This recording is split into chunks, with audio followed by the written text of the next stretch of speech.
A paz do Senhor Jesus, irmãos e irmãs. Estamos aqui hoje para mais uma lição, para mais uma aula pela misericórdia de Deus.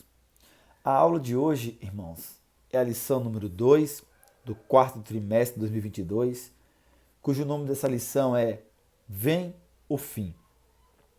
O texto áureo dessa lição se encontra em Ezequiel 7:2, que nos diz assim: E tu, ó filho do homem, assim diz o Senhor Jeová, acerca da terra de Israel: Vem o fim vem, sobre os quatro cantos da terra. A verdade prática é: o atalaia de Deus soa o alarme do iminente perigo, anuncia que o inevitável juízo divino se aproxima. Irmãos, antes de entrar aqui nessa introdução na aula, queria pedir para você, se você puder, seguir o canal, compartilhar as aulas, entrar no grupo do Telegram, onde eu mando apostilas do semestre vigente, onde eu mando livros de estudo. E também, se você puder, acompanhar nós no programa Semeando a Palavra de Deus, que tem todos os sábados, das 2 às 4 da tarde, na rádio El Shaddai Vida. Se você puder compartilhar, se você puder ouvir as palavras, as mensagens que são ministradas nessa rádio, todos os sábados, das 2 às 4 da tarde. O programa Semeando a Palavra de Deus. Irmãos, o texto base aqui dessa aula é Ezequiel, capítulo 7, verso 1 ao verso 10. Nessa introdução dessa aula, cujo tema é Vem o Fim, nós vamos estudar especificamente o capítulo 7 do livro de Ezequiel, onde a sentença é decretada, onde Deus avisou de várias formas e levantou diversos profetas, irmão, diversas vezes para alertar o povo. Porém, o povo confiou na imoralidade e no erro. Deus avisou e avisou, diante de diversas formas e de diversos meios. Deus alertou o povo a respeito disso que iria acontecer, a respeito do fim que iria acontecer, a respeito do fim de Jerusalém, a respeito do fim do templo que aquele povo idolatrava, aonde o povo passou a adorar as quatro paredes ao invés de adorar o Deus de Israel, o Deus verdadeiro, o Deus que habitava no templo, a presença de Deus. O povo caiu, irmãos, no mecanismo religioso. Ia para o templo, mas não adorava o Deus de Israel. Ia para o templo, mas não adorava o verdadeiro Deus que habitava no templo. As pessoas, irmãos, estavam indo para o templo, mas não para adorar ao Deus Todo-Poderoso, mas sim numa forma religiosa, mecânica, onde as pessoas, irmãos, não tinham mudança de vida, não tinham transformação. E Deus, mediante esse cenário de Israel, Deus levanta homens, levanta mulheres e avisa sobre o fim. E nós vamos estudar agora, irmãos, começando no primeiro tópico sobre a profecia, onde nós vamos ter, irmãos, primeiro tópico do subtópico aqui, que é a introdução, a extensão ao segundo e o terceiro, quando. Nós vamos analisar aqui 3 pontos sobre a profecia aqui nesse primeiro tópico. A introdução da profecia, a extensão da profecia e quando seria o cumprimento dessa profecia. No primeiro subtópico aqui, a introdução que está no primeiro tópico, irmãos, nós vemos que a palavra, o cenário da profecia, da palavra de Deus se encontra em Ezequiel 7, 1 ao 2, aonde o profeta, ele diz, irmão, depois veio a palavra do Senhor a mim, dizendo: E tu, ó filho do homem, assim diz o Senhor Jeová, acerca da terra de Israel: Vem o fim vem, sobre os quatro canto da terra. Quando nós vamos analisar esse texto, irmão, nós vemos que o juízo divino, ele já começa no capítulo 5 do livro de Ezequiel, onde Deus começa a mostrar e a decretar o que ele faria com Israel, o que ele faria com a tribo de Judá, o que ele faria com Jerusalém. Ezequiel, irmão, ele começa a ministrar, a falar o juízo de Deus sobre Jerusalém, sobre Judá, no capítulo 5. E mostra que o juízo de Deus também era um juízo universal. Ele não abrangeria apenas a tribo de Israel, apenas a tribo de Judá. Ezequiel, irmão, ele introduz a profecia de um jeito muito usado pelos profetas de Israel. Ele diz: veio a palavra do Senhor a mim. E em seguida ele diz: assim diz o Senhor Deus. E isso mostra, irmão, que ele não recebeu a palavra de um homem, ou que foi algo criado da sua própria mente, mas mostra que ele recebeu de Deus essa palavra. A palavra de Deus, a palavra do Senhor veio até ele. Não foi Ezequiel que criou, não foi Ezequiel que pegou da sua mente. Não era algo do homem, não era algo humano, não era algo terreno, não era algo dos reinos humanos da terra. Mas a origem da palavra de Ezequiel, a origem da profecia de Ezequiel era de Deus, irmão, entregando para o homem. Era do céu para a terra. E isso tem base bíblica no Novo Testamento. Segundo Pedro, capítulo 1, versículo 20 e 21, Pedro escreve assim: sabendo primeiramente isto, que nenhuma profecia da Escritura é de particular interpretação, porque a profecia nunca foi produzida pela vontade de homem algum, mas os homens santos de Deus falaram inspirado pelo Espírito Santo. Todo mundo sabe que a palavra inspirado na Bíblia é soprada. A palavra de Deus foi soprada sobre os profetas para ele falar aquilo que Deus queria. Aprendemos com isso que Ezequiel não falou da sua mente, ou alguém qualquer falou para Ezequiel, mas Ezequiel recebeu de Deus a palavra de Deus para pregar para aquele povo. Entrando aqui agora no segundo subtópico, sobre a profecia ainda, a extensão, cujo tem como base aqui Ezequiel 7, versículo 2, a parte B do versículo, que diz assim, vou ler o versículo todo: e tu, ó filho do homem, assim diz o Senhor, Deus, acerca da terra de Israel, vem o fim vem sobre os quatro cantos da terra.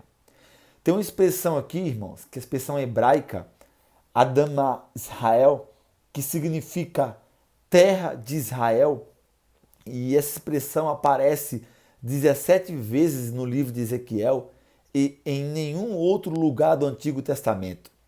E essa expressão, ela indica, irmão, o grau da ira de Deus contra esse povo, contra a terra de Israel. Mas por que será que Deus ele estava com tanta sede de justiça para disciplinar Israel, para corrigir Israel, para colocar Israel nos eixos? Irmãos, tem um versículo na Bíblia que responde isso. No livro de Amós, capítulo 3, verso 2, a Bíblia diz assim: de todas as famílias da terra, a vós somente conheci.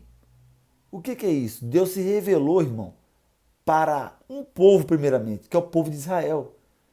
Primeiro povo a ouvir Deus, a ver a glória de Deus, a presenciar o Criador se relacionar com o homem, falar com o homem diretamente. Então ele diz: de todas as famílias da terra, a vós somente conheci, portanto, todas as vossas injustiças visitarei sobre vós. Esse povo aqui, irmão, eles foram disciplinados por Deus, corrigidos por Deus, porque eles conheciam Deus. Uma coisa, irmão, é a gente não conhecer a Deus. Outra coisa é você ser chamado por Deus, conhecer a Deus e depois virar as costas para Deus. Aí, irmão, o buraco é mais embaixo, porque Deus acerta a conta com o crente. É por isso que tem muita gente pagando preço hoje em dia aí, porque era assim, ó, como o povo de Israel. Foi chamado por Deus, conheceu a Deus, conheceu o Evangelho e vira as costas para Deus. E o pecado do crente, eu costumo falar sempre isso também em ministração, ele é pior do que o descrente. Porque o crente conhece a Deus. O descrente muitas vezes está cometendo erros e falhas por não conhecer a Deus, por estar no tempo da ignorância, irmãos. E Deus ele pune, irmão. Olha o que Ezequiel 5, versículo 5 e diante, diz. Deus falando para o povo. Assim diz o Senhor Deus. Esta é Jerusalém. Coloquei-a no meio das nações, das terras que estão ao redor dela. Ela, porém, mudou em impiedades meus juízos, mais do que as nações, e os meus estatutos mais do que as terras que estão ao redor dela, porque rejeitaram os meus juízos e os meus estatutos, e não andaram neles. Portanto, assim diz o Senhor Deus, porque multiplicaste mais do que as nações que estão ao redor de vós, e não andaste nos meus estatutos, nem guardaste os meus juízos, nem ainda procedeste segundo os juízos das nações que estão ao redor de vós. Por isso, assim diz o Senhor Deus, eis que eu, sim, eu, estou contra ti, e executarei juízos no meio de ti, aos olhos das nações, e farei em ti o que nunca fiz, e o que jamais farei, por causa de todas as tuas abominações. Então, irmão, Deus disciplinou esse povo pela rebeldia, pela falta de reverência e temor a Deus, irmãos. Entrando agora no terceiro subtópico aqui do primeiro tópico, cujo o tema desse tópico ainda é sobre a profecia, e o terceiro tópico, subtópico aqui é quando essa profecia se cumpriria, de qual forma se cumpriria. Nós vemos aqui que o texto base aqui desse terceiro subtópico é Ezequiel 7:3 e Ezequiel 7:8, que diz assim, Ezequiel 7:3, agora vem o fim sobre ti, e enviarei sobre ti a minha ira. Ezequiel 7:8 diz, agora, depressa, derramarei o meu furo sobre ti, e cumprirei a minha ira contra ti, e te julgarei conforme os teus caminhos, e porei sobre ti todas as tuas abominações. Irmãos, esse aviso divino de juízo foi entregue a Ezequiel quando Judá estava no cativeiro e as 10 tribos do norte estavam na diaspora. O que é isso? Na dispersação dos judeus espalhados, irmãos, por diversos locais. Judá já tinha sido levado em cativeiro. Tinha acontecido a primeira leva, a qual foi Daniel e os seus amigos. E tinha acontecido a segunda leva, no tempo do rei Joaquim, que governou apenas 3 meses. Que nessa segunda leva foi Ezequiel. O povo já estava vivendo em cativeiro. Só que o povo ele estava em esperança, acreditando que as coisas iam melhorar. Irmãos, e diversas vezes Deus cansou de avisar, desde Moisés, Israel foi instruído que a idolatria e a apostasia levaria o povo ao castigo e à destruição de Israel, mas o povo não deu ouvido. E durante o cativeiro, durante o tempo que ele estava em cativeiro, Deus anuncia sobre a queda, sobre a destruição de Jerusalém, sobre a destruição do templo. Eles não aprenderam a lição. Judá não aprendeu a lição que o povo de Israel tinha acabado de ser levado cativo um tempo atrás. Israel, a tribo ao norte, a queda deles, a queda de Samaria, a queda de Israel aconteceu cerca de 150 anos antes da queda de Judá. Eles deveriam ter servido de exemplo para eles, mas não serviram. Eles não aprenderam a lição com seus irmãos, que a idolatria dos seus irmãos fez eles perder o seu reino para a Síria. E aqui agora, no versículo 3:8 do capítulo 7, essa palavra agora, no hebraico, enfatiza que a chegada do fim seria rápida. Seria algo que iria acontecer. Seria algo que estava para chegar. O perigo estava chegando. O dia de acerto de conta de Deus com o povo de Judá, por causa da idolatria, estava chegando. A mão de Deus ia cair sobre o povo. A mão de Deus ia pesar sobre Judá. E essa palavra, agora vem o fim sobre ti e enviarei sobre ti a minha ira. No verso 8, repete de novo, agora depressa derramarei o meu furo, mostra que a destruição estava chegando. Seria algo que ia acontecer no piscar de olhos, num minuto. Mas o povo, irmãos, não deu ouvido à voz de Deus. Não deu ouvido às advertências de Deus. Agora, entrando num segundo tópico sobre o fim, vamos ter 3 subtópicos. O primeiro é o sentido sobre o fim, as expressões repetidas sobre o fim e a repetição da sentença. Os versículos base desses 3 subtópicos aqui, do segundo tópico sobre o fim, é versículo 2, parte B, versículo 3, parte A e versículo 6, todos do capítulo 7 de Ezequiel. E a palavra fim, irmãos, que aparece em ambos esses versículos que eu falei aqui, você vê que aparece no versículo 2, na parte B, vem o fim. Você vê que aparece no versículo 3, na parte A, agora vem o fim. E você vê que aparece no versículo 6, aqui é o 7, 6. Vem o fim vem. A palavra fim do hebraico, que significa fim, destruição, ruína, morte, condenação, esse é o significado, traduzindo para a nossa língua. O artigo definido no hebraico dessa palavra significa o fim. Essa palavra aqui no seu original, o fim. A palavra no seu contexto é destruição, ruína. Só que a forma que ela foi usada aqui nesse versículo é uma forma muito semelhante. É uma expressão de julgamento. É uma expressão de uma sentença de Deus, irmão. Nós podemos usar um texto semelhante a essa palavra, ela em Gênesis 6,13, que diz assim: então disse Deus a Noé, o fim de toda a carne é vindo perante a minha face, porque a terra está cheia de violência, e eis que desfarei com a terra. Então, o sentido dessa palavra aqui é uma sentença, é uma expressão, é como se Deus já decretou, acabou, chega, deu o que tinha que dar. Então, essa mesma expressão, irmão, usada aqui na palavra de Ezequiel, usada lá em Gênesis 6,13. Esse mesmo sentido dessa palavra fim, irmãos, aparece 5 vezes no versículo 2, 3 e 6. Juntando esses 3 versículos, dá 5 vezes essa expressão aparece. E isso evidencia a intensidade do julgamento de Deus, que Deus traria sobre o seu povo. Basicamente, no capítulo 7, podemos desenvolver 6 aspectos da profecia de juízo contra Israel, contra Judá, contra Jerusalém. O primeiro aspecto será uma destruição completa. Vai acabar tudo, é Deus avisando. O segundo aspecto será a destruição iminente. Vai acontecer.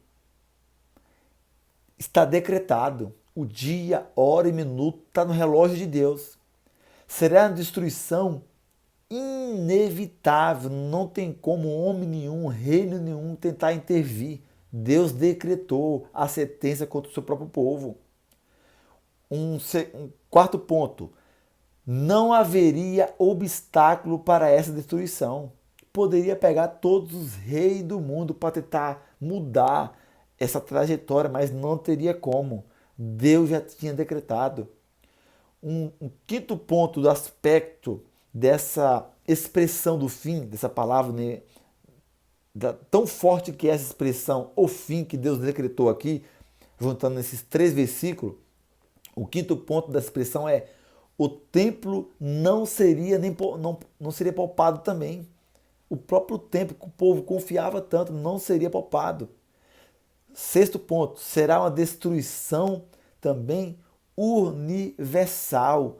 Essa profecia do capítulo 7 de Ezequiel, ela não se prende somente, irmãos, para Jerusalém, para Judá, para o seu povo. Ela pode dizer, ela aponta também para a igreja. Ela aponta para a destruição que acontecerá, irmãos, na nossa era, na volta de Cristo, no julgamento que Deus decretou. É um simbolismo também. É uma destruição também que não só foi o povo de Judá lá não. Serviu também de sinal para as nações ao redor de Judá. E isso aponta, irmãos, para algo que ainda vai acontecer nos nossos dias, a volta de Cristo, sobre o fim, quando Deus já decretou, está na Bíblia. Você lê na Bíblia, irmãos, no Novo Testamento, sobre o acerto de conta que Deus vai ter conosco, sobre o acerto de conta que Deus vai ter com os ímpios, o juízo final. Ele já foi decretado, nada nem ninguém pode alterar esse calendário que Deus marcou na agenda dele, o dia que ele acertará a conta com todo ser humano dessa terra, irmão. Então, é um simbolismo também, esse julgamento de Ezequiel, ao qual o povo sofreu ali. Nós temos que aprender essa lição também, irmãos. Que Deus decretou para Ezequiel lá, ó, o fim está decretado, já está na minha agenda o dia que eu marquei encontro com Judá. Prepara-te para te encontrar com o teu Deus, ó Israel. E esse dia Deus marcou também para nos encontrar a sua igreja no grande dia de julgamento, irmão. Aqui no segundo tópico ainda, sobre o fim, nós vamos ter o segundo subtópico, que é expressões repetidas sobre o fim. As repetições das expressões vem o fim vem, no versículo 2, e agora vem o fim no versículo 3, e vem o fim vem no versículo 6, e no versículo 10 também diz, eis que veio a tua ruína.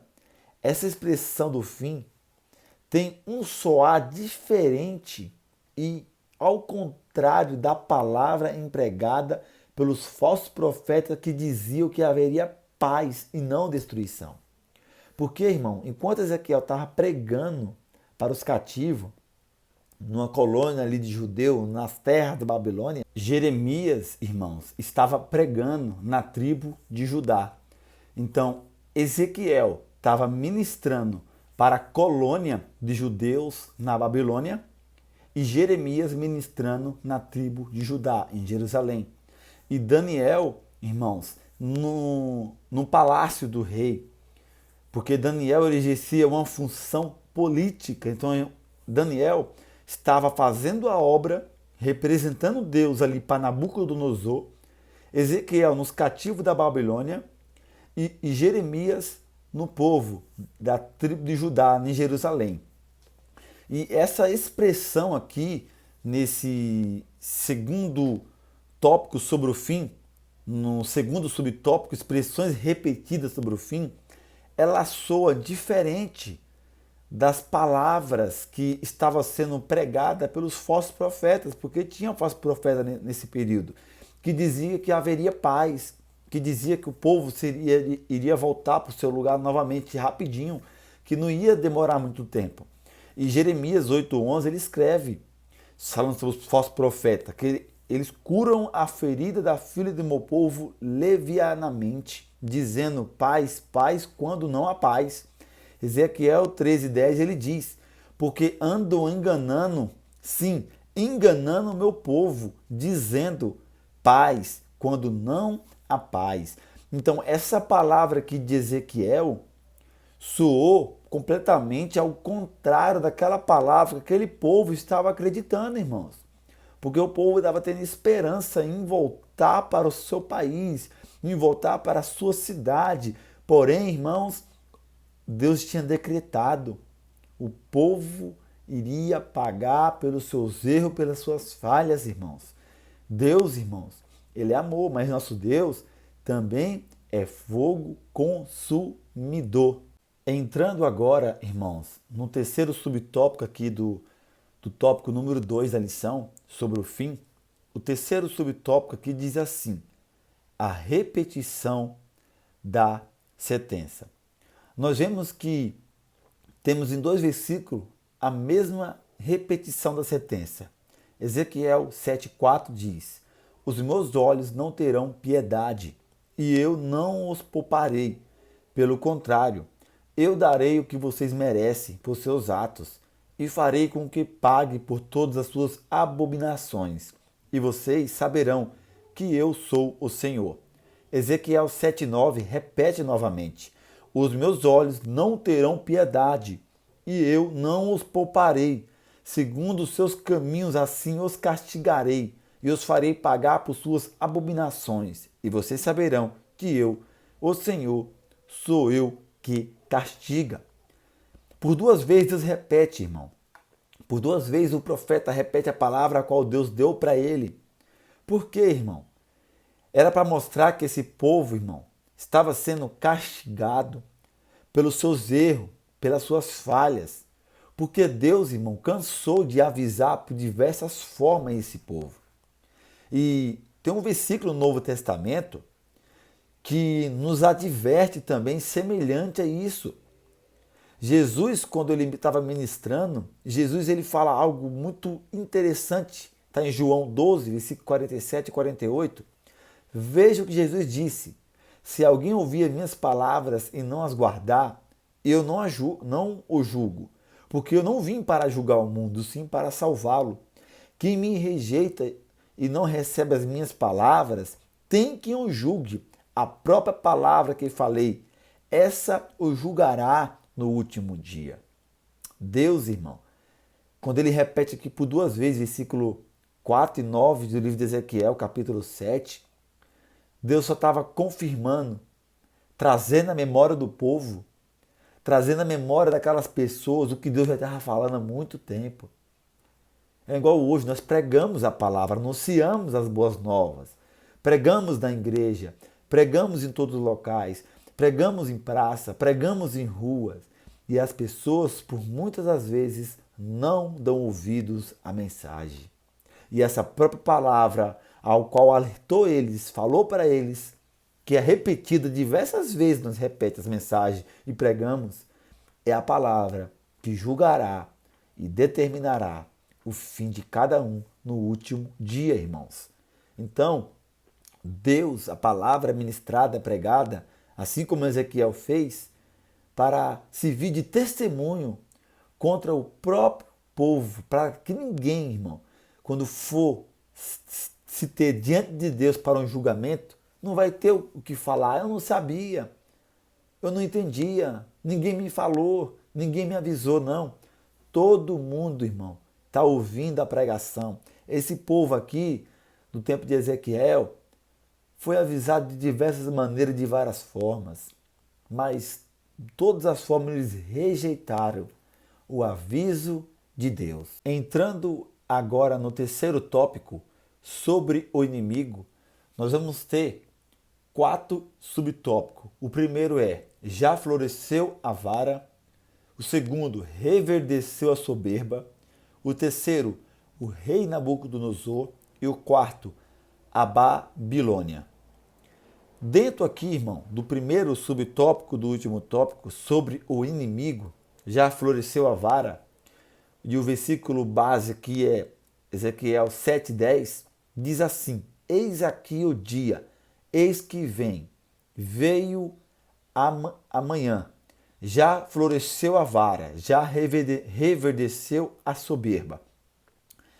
Aqui, irmãos, tem diversas interpretações para esse ponto aqui, sobre essa palavra já floresceu a vara, já reverdeceu a soberba. Uma das primeiras interpretações é que aponta para a vara de Arão que floresceu na passagem bíblica que todos conhecem. A segunda interpretação é que essa vara que floresceu simboliza Israel, como se Israel estivesse num ponto certo para receber o castigo da parte de Deus. É como se chegou o tempo determinado, o tempo onde Deus já tinha de antemão, sabia e o dia chegou. É como se Israel estivesse maduro, irmão, para a colheita, maduro para receber o castigo. E o terceiro aqui, ponto que simboliza também, é que se trata da Babilônia.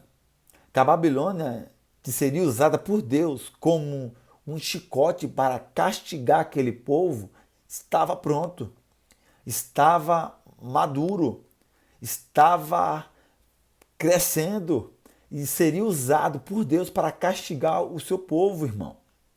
O segundo subtópico aqui é que reverdeceu a soberba. Nós temos o versículo 10 e 11 do capítulo 7 de Ezequiel, que diz assim: já floresceu a vara, já reverdeceu a soberba.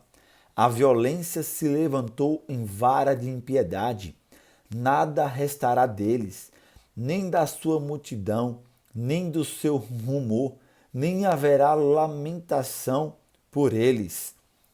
Nesse contexto aqui, reverdeceu a soberba, um sentido desse versículo aqui é um sentido que ele aponta para Nabucodonosor, que extrapolou nos limites de aplicação da disciplina para o povo de Judá.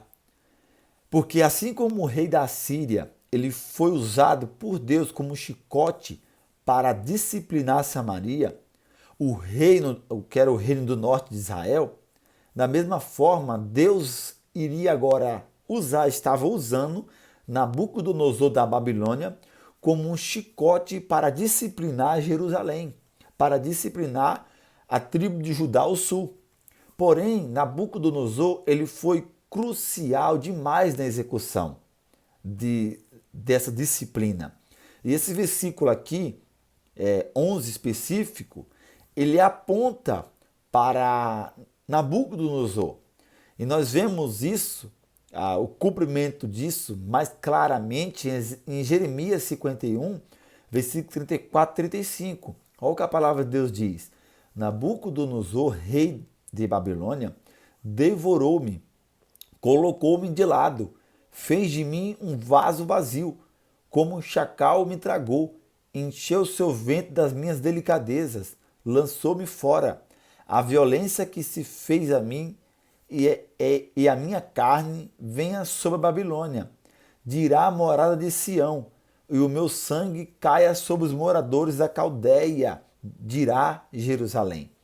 Então, irmãos, Deus passou um tempo, Deus disciplina a Babilônia, Deus castiga a Babilônia. Você vê que durante o governo da Babilônia, eles vinham, passado de um tempo, depois da morte de Nabucodonosor, o governo veio caindo, veio se deteriorando, veio acabando, porque Deus disciplinou eles também. Deus, irmãos, e essa reação de Deus, ela é tremenda, porque ainda hoje, irmão, Deus julga os poderosos da terra, os homens que se acham poderosos, governos que ímpios, que maltratam as pessoas, que roubam os pobres, que rouba as viúvas, rouba os órfãos, que não exercem a autoridade, porque maior do que a autoridade humana é a autoridade de Deus, né? Deus é que estabelece os reinos e o homem ele tem que governar segundo a palavra de Deus. Quando o homem se sente orgulhoso impiamente, chega um tempo que a mão de Deus pesa sobre esse homem, sobre o governo do homem, porque nada passa despercebido aos olhos daquele que nós teremos que prestar conta. Entrando agora no terceiro subtópico, em sequência o quarto e último subtópico, eu vou explicar esses dois últimos subtópicos juntos. O primeiro e o terceiro aqui que eu vou falar é o rei Nabucodonosor e o quarto é a Babilônia. A Babilônia, irmãos, é de origem arcádica, significa portão de Deus.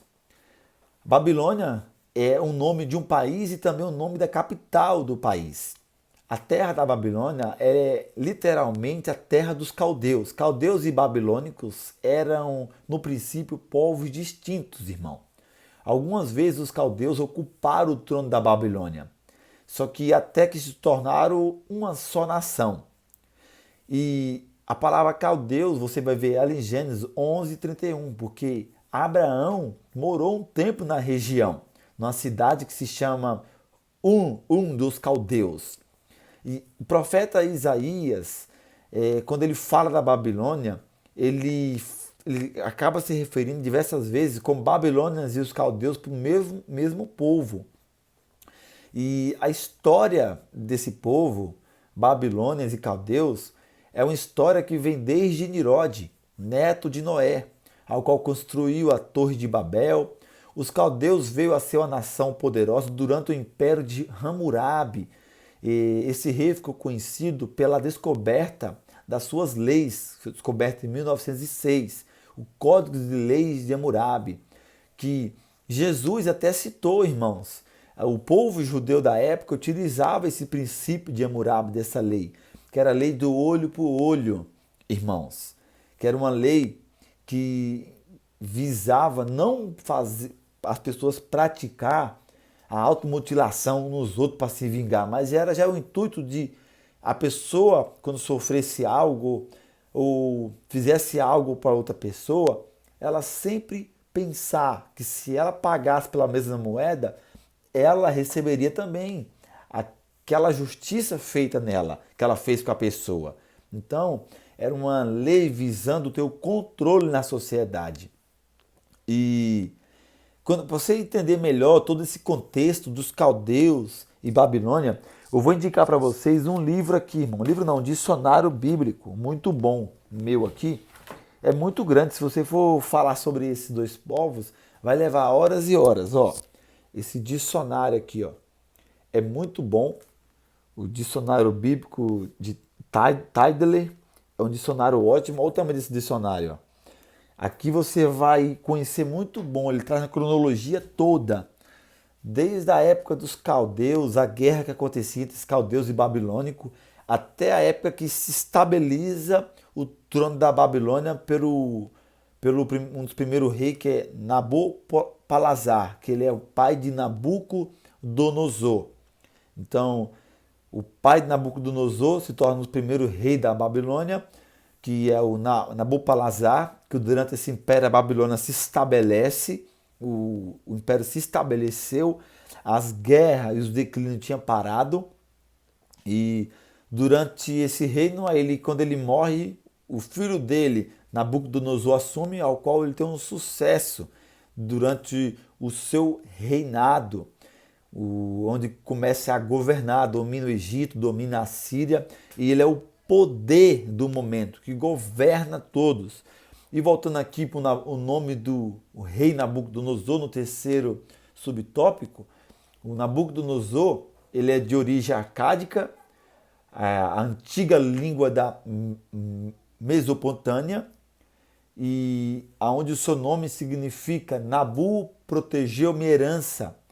Nabucodonosor era filho de Nabopolassar, que reinou 21 anos na Babilônia, e esse rei da Babilônia, ao qual se inicia um grande sucesso pelo pai de Nabucodonosor, Nabopolassar, passa para Nabucodonosor, depois passa para Evil-Merodach, depois passa para Neriglissar, depois passa para Laborizor-Arcode, depois passa para Nabonido e Belzazar. É bem complexo, irmãos. Vou estar passando aqui para vocês a tabelinha desses reis e eu vou estar lendo algo que eu peguei de um livro, de estudo. Olha só, depois da morte de Nabucodonosor, o Império Babilônico experimentou um rápido declínio. Seu filho Evil-Merodach subiu ao trono, mas governou durante pouco tempo. Aí entra esse da tabela que você está vendo aí, o Neriglissar. Um cunhado assassinou Evil-Merodach, então reinou durante 4 anos, quando ele também foi assassinado. E assume esse outro da tabela, que é o Laborizor-Arcode, também é conhecido como Labarci-Marduk, que se tornou o cabeça durante 9 meses. Ele foi deposto pelo partido sacerdotal da época E Nabonido, um ex-sacerdote da Babilônia, foi nomeado rei do império. Nabonido reinou durante 17 anos. Ele foi casado com a filha de Nabucodonosor. Próximo do fim do seu reinado, ele fez de seu filho primogênito Belzazar co-regente do reinado. Esse Belzazar aqui é aquele famoso do livro de Daniel, irmão. Esse foi aquele que deu uma festa de orgias e mandou pegar as coisas santas de Deus para usar na festa. Belzazar era o governante número 2 do império. E isso explica porque ele ofereceu a Daniel o terceiro trono do governo, lá em Daniel 5, 16 e 29. Por quê? Porque Nabonido ele estava longe da Babilônia.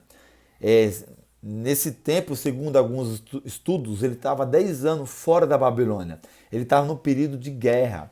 E foi nesse período que a Babilônia cai, irmão, diante dos reinados dos persas, medos e persas, e aonde acaba o tempo de governo do Império Babilônico. Você pode acompanhar nessa tabelinha e pode acompanhar também aqui nessa outra tabela que eu vou te passar a questão da mudança do governo que aconteceu. Então, irmãos, esse foi o inimigo que Deus usou, né, para castigar o seu próprio povo, né? E Deus, irmão, ele usa governos, ele usa situações, ele usa coisas para disciplinar um povo rebelde. E Deus usou a Babilônia para disciplinar o seu povo, um povo ao qual ele chamou das trevas para a luz. E isso serve de exemplo para nós, irmãos, porque Deus pode usar governos, se ele quiser, para disciplinar a igreja. Deus pode usar situações e coisas para disciplinar a igreja também. Que Deus abençoe a você que acompanhou a aula até esse momento. Peço até perdão se eu errei em algum ponto, errei em alguma fala. É um tema bem complexo, irmão, e levaria horas para a gente explicar com mais calma e com mais detalhe. Mas eu indico a você esse dicionário que eu passei para você aqui no vídeo. Eu indico para você se aprofundar cada dia mais na Escritura para conhecer, né, os reinos e o cenário da época bíblica. Amém? Até a próxima aula, no nome de Jesus.